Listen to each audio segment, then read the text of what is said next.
Hey everybody, Carolyn here from Into Life Fitness. I'm going to do a video today to show you how to do your measurements. Now, please ditch the scales. If you're on my social media, you'll see I've done a post a couple of times about the reasons that scales aren't a true indication of your weight loss journey. They're just an indication of where your body is at that point in time, that day, taking into account lots of other things apart from fat. It's taking into account your muscle, your fluid retention, and a whole heap of other things that might be going on in your digestive system as well. So ditch the scales. They screw up your head, they set your mood for the day and can make you in a bad mood for the rest of the day because you think you're not going in the direction that you should be going, when in fact you probably are. Now, a better indication of fat loss is your measurements. So what I'm going to do is show you how to take your measurements around certain parts of your body so that you can see how you're going with actually transforming your body shape. Another indicator is your clothes. If your clothes are fitting better, you're actually losing fat, and the scales may still say the same number, but your clothes are fitting better. So that is an indication that things are going in the right direction as well. So grab a piece of pen and paper. If you want a worksheet on a template to use, please let me know, message me, and I'll send you a template for your body measures. So the first one we're going to do is your bicep. Now you may need help to do this one, but basically what you're going to do is grab the tape measure, you're going to roll your sleeve up, and you're going to kind of flex and find where that biggest part of your bicep is. And then you're just going to wrap the tape measure around your arm and then bring it up and read the number that's there. Now, if you've got somebody help you, it's obviously easier because they've got two hands to do that. So you're going to write that measure down. And generally what I do is I only do one side of your body. So I generally do the right side. I just showed you on the left, but the same on the right side. Just bring that tape measure around and do the measure there. Now the next one I like to do is a chest measure. I don't particularly like doing around the boobs because depending on whether you've got a bra on or not, if you've got the same bra, you might find that the measure is going to be different each time.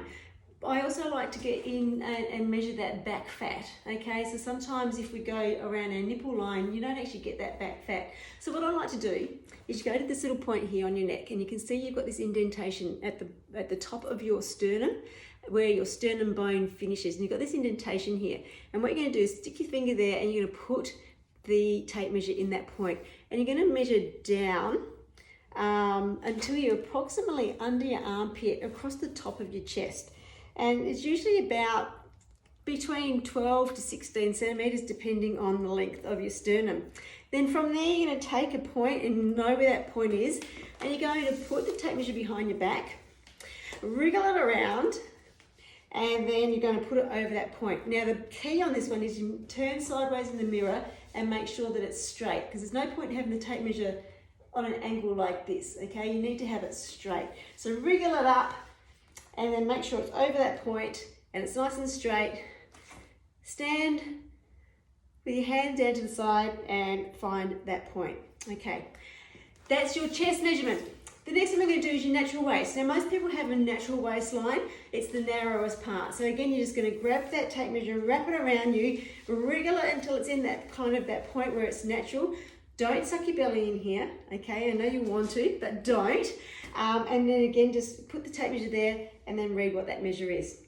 Now, I also like to do a belly measure as well, because you know sometimes we lose belly weight up in our waist area, sometimes we lose it down a bit lower, and we want to be able to find where that's happening. So the best indicator here is to find your belly button, and then the same thing, you're going to go around your body, over that belly button, and again turn sideways, make sure it's nice and straight. You don't want it up here and then it's down at the front, okay? You want it, it's going to be kind of a little bit over your bum, and again take that measure. Now the big one, our hips. We want to find out how our hip measure is. We're going to find the widest point. So what we're going to do here is a couple of measures.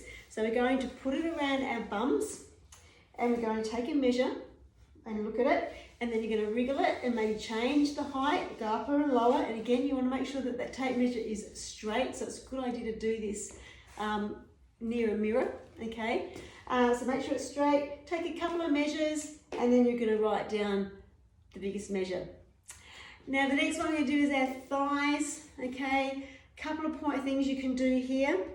At home, you can kind of see where your widest part of your thigh is on that inner thigh. Now for consistency though, I like to take a point. So sometimes people like to go, okay, there's the widest point and do that measure.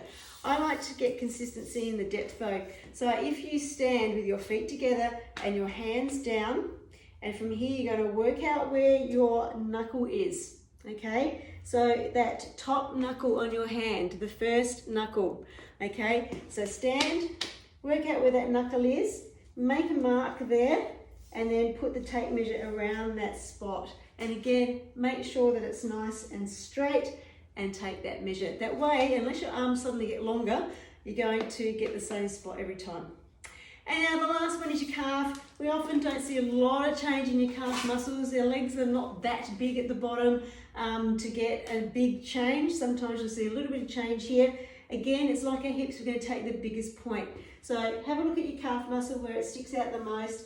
You know, take a measure, do a couple of measures around that point and take the biggest measure and write that one down. This is your new friend. Get rid of the scales, use a tape measure instead. As I said, if you want a template to write these measures down, send me a message and let me know. I recommend that you do your measures no more than monthly. Okay, so every 4, 6 or 8 weeks, take your measures. All right, don't get into that mindset of doing it every day or every week. Let's just do it every month to start with and go out from there. Good luck with it. I know you can do it. It is a habit to change, but please, this is going to be a lot more gentler on your mental health than looking at those damn scales every day and setting your mood as a grumpy mood when you don't see those changes happening, when in fact they actually are. Take care, I'll see you soon. Bye.